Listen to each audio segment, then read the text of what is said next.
To This Week in Sports with DeAngelo Richardson. DeAngelo Richardson is a personal trainer, fitness influencer, and athlete. Not to mention, he has an encyclopedic knowledge of sports. Each week, DeAngelo will break down and explain some of the most intriguing sports stories of the week. From basketball to football, from soccer to hockey, baseball to Formula One, D covers it all. Be in to know now. I'm Dave Liss. Today is the first annual This Week in Sports Super Bowl preview episode with DeAngelo Richardson. In this episode, D will detail his thoughts about the most important elements of the game, his choice for Super Bowl champion. You can bet on that. And speaking of betting, D will give his thoughts about legal sports gambling in Virginia. His first bit of advice, don't do as D does. D, starting with the Super Bowl, what are your big picture thoughts about the game? Does it make a difference that Tampa Bay has home field advantage for the first time in Super Bowl history? Hey, Dave. First of all, how are you doing? Hope you're well. Good, thank you. Very Yeah. excited today. Yes, I can tell. You're on it with the detail. This episode D with details of it's just That goes with everything. I'm glad my name is D. I hope.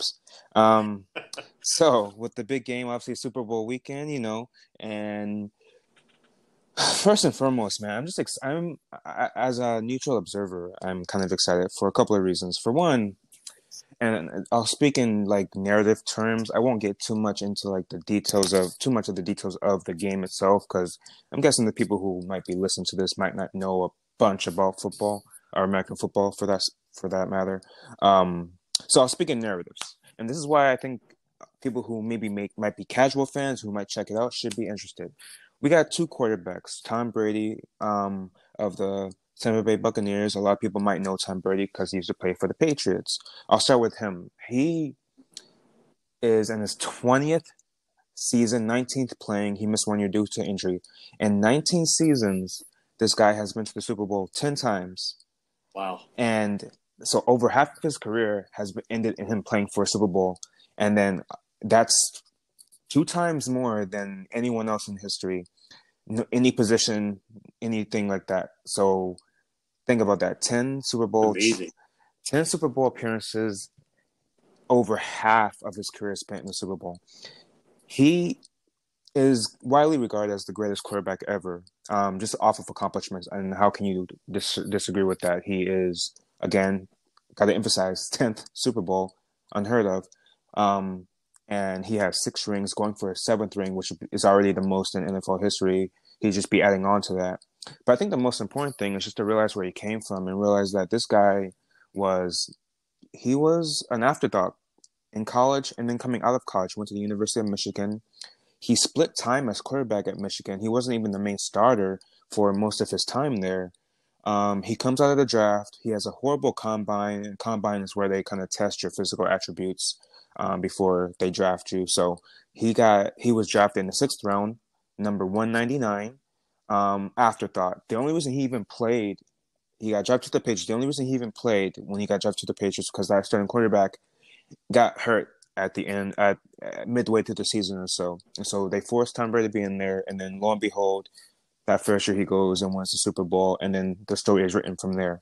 I just think coming from where he came from, as far as an athlete perspective, for him to accomplish so much in his career, it's just something that I don't think will be fully appreciated until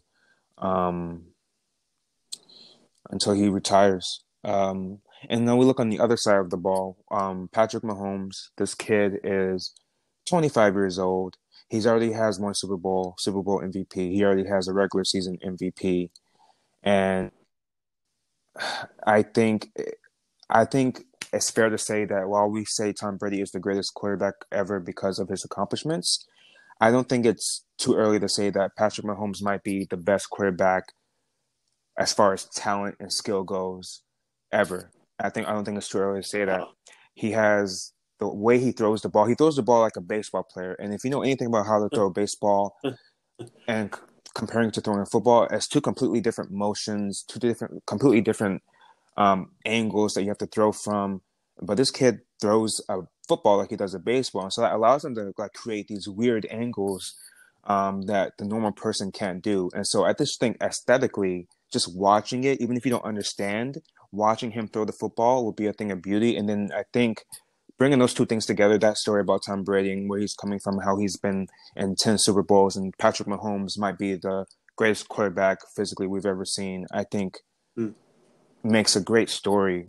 As far as home field advantage, another amazing story is that Tampa Bay is the first team in history to have the Super Bowl at their home stadium, right? Usually the Super Bowl, the sites are given out a few years in advance. Because of COVID this year, it was supposed to be, I think, in Los Angeles in their new stadium, but because of COVID and California's restrictions, they had to change the Super Bowl to Tampa Bay. And this is like earlier in the season, before the season even started. So we obviously had no idea how good Tampa Bay was going to be. And the fact that they're in the Super Bowl now and all that coming together, I just think makes for incredible storylines. And I'm Will, just really excited about it. Yeah, so that's will my there be spiel. any? Will there be any fans at the game? Yeah, so NFL is allowing about 22,000 fans at the stadium, 7,500 of which will be health and fitness workers who are vaccinated. So just a way Huh. to kind of give back to the health heroes who have been fighting this pandemic, and kind of, I think it's a great move by the NFL to kind of just allow them to enjoy the Super Bowl for free. Hmm. What are the critical make or break elements that will decide this game? Okay, so I'll keep it simple again for people who maybe listen to this who don't know much about football. I don't want to get too in depth where you might not understand, but it'll be basically this. Kansas City, their offense is a little bit injured as far as the line. So the line are the players that block for Patrick Mahomes, for the quarterback, right? They have a bunch of injuries, a lot of moving parts. And the reason why that's important is because with those injuries and Tampa Bay, their defensive line, so the players that go after the quarterback on Tampa Bay side, they are really great at getting after the quarterback with only 4 people rushing. So what that means is usually you're only allowed to have 11 players on the field, right, on each side. So what that means is, you think about it, if there's 4 people rushing, that leaves rushing, which means going after the quarterback. So Tampa Bay going after the quarterback, only 4 people going after the quarterback. That leaves 7 people in coverage, which means covering the rest of the field, right? And so you have 5 or 6 people blocking for him, and then you have Patrick Mahomes himself. That leaves about 4 people out there for receivers or running back or tight end who he can try to throw to. So when you have 7 on 4, that always leaves advantage for the defense. Even though Patrick Mahomes is great at dialing up and making accurate throws, I think if they can get to Mahomes with only 4 people and not have to bring more people in order to get to him, and then leave more of the field open, that's the advantage for Tampa Bay. So I think that's the way Tampa Bay could win. On the other side, if Tom Brady, for all his greatness this year, obviously he's 43 years old. If he gets pressure in his face, he's not going to want to take a hit, right? Understandably so. So if you have Hmm. people from Kansas City getting to him, getting close to him, maybe hitting him, he's going to maybe throw the ball early, maybe underthrow the ball, and that will leave for potential turnovers where Kansas City can capitalize. So I think breaking it down simple as I can is that having Tampa Bay being able to get to Patrick Mahomes with only 4 people and leaving the rest in coverage to cover the rest of their players will be a benefit for Tampa Bay. On the other side, if Kansas City is able to rush and get pressure on Tom Brady and force him to kind of think about what he's going to get hit, or if someone's coming in his face, that leaves him susceptible to throwing balls that might be available for Kansas City to intercept. So those would be my keys for the game. Bottom line, who will be the 51st Super Bowl champions? 55th? 50th? 55th. 51st. Sorry. That's okay.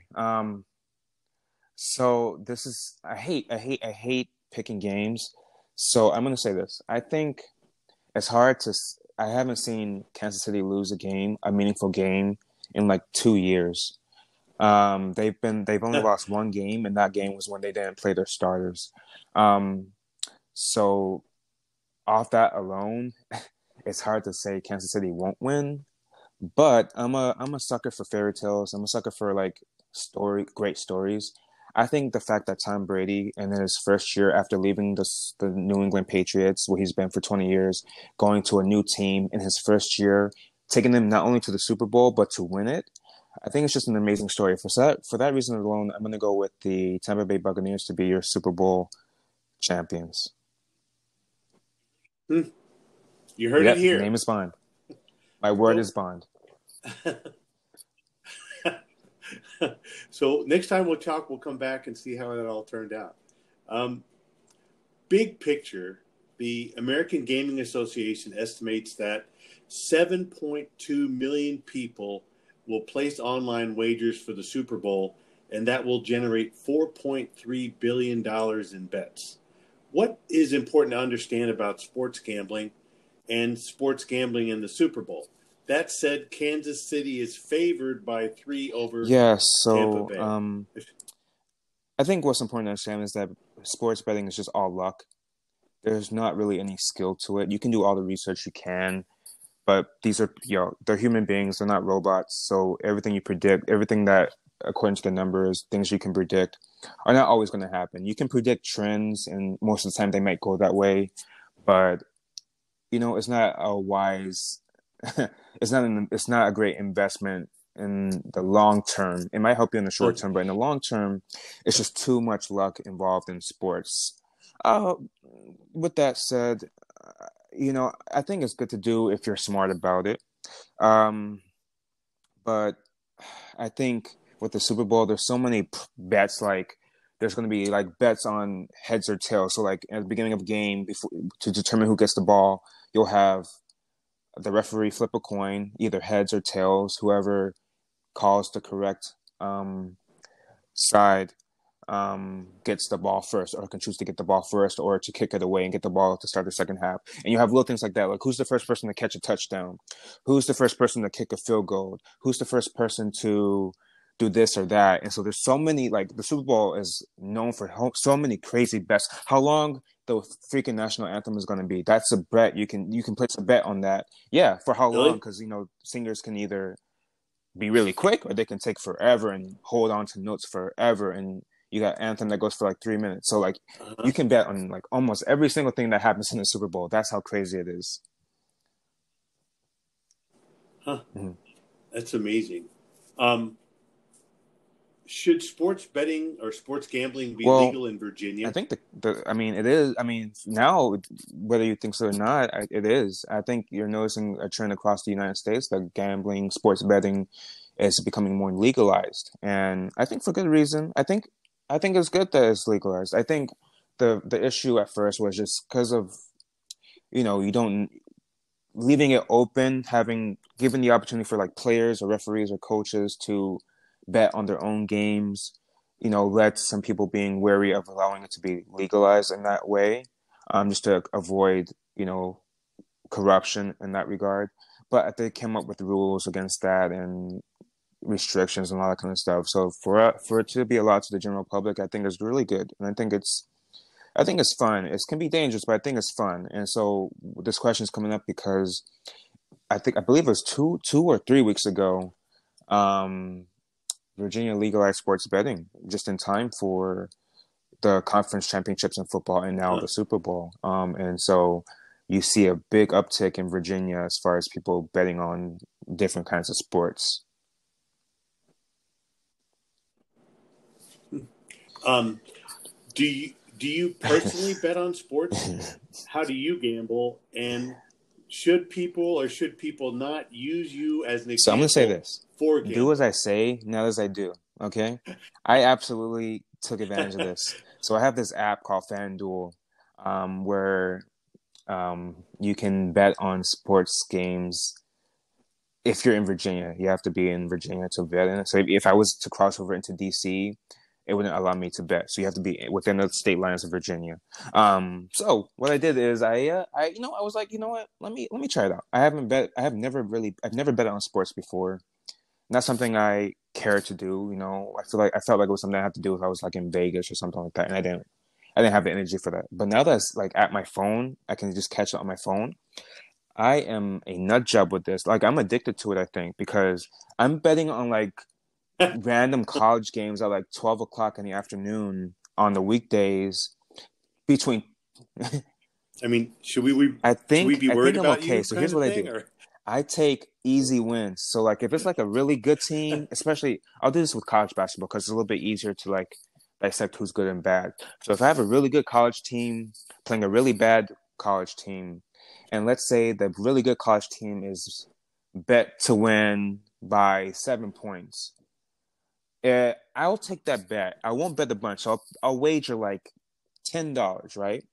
And because it's an easy win, like it's the most predictable outcome, you bet $10, you can win like maybe $6 or $7, right? So I wage $10 and I win. Mhm. That $7 becomes that 10 becomes $17, right? And so then I take out of that $17, I bet another 10 on another game. If I win that $17, if I win another 7 to 6, it becomes 23, 24. So you see how you can kind of build up. So what I do is I try to Uh-huh. take easy wins first, let my bank build up.